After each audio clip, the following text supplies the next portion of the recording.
বিএনপির ভারপ্রাপ্ত চেয়ারম্যান জনাব তারেক রহমান সাহেব এই ব্যাপারে জিরো টলারেন্সে আছেন।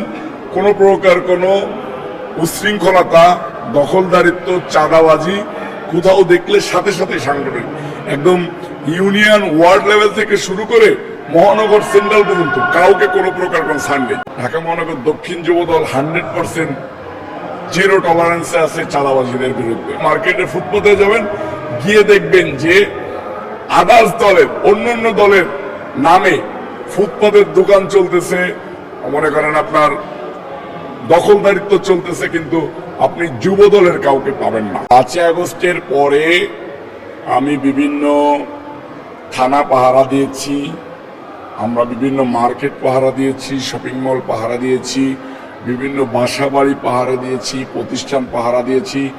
এবং ঢাকা মহানগর দক্ষিণ যুবদলের কোনো মানুষকে যদি আমরা ব্যবসা সংক্রান্ত ব্যাপারেও কারোর সাথে ঝগড়া গ্যাঞ্জামে লিপ্ত হইতে দেখেছি, তাহলেও বহিষ্কার করে দিয়েছি।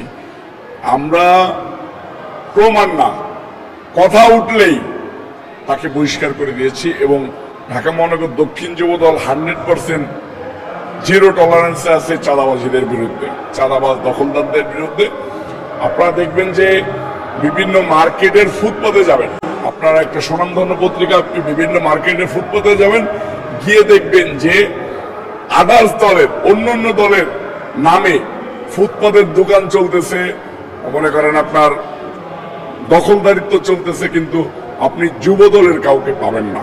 যদি যুব দলের কাউকে পান আমাকে বলেন, সাথে সাথে তার বিরুদ্ধে সাংগঠনিক ব্যবস্থা। নট অনলি যুব দল, বিএনপি এবং সকল সহযোগী সংগঠন, অঙ্গ সংগঠন, সব দলের জন্যই একই ব্যাপার।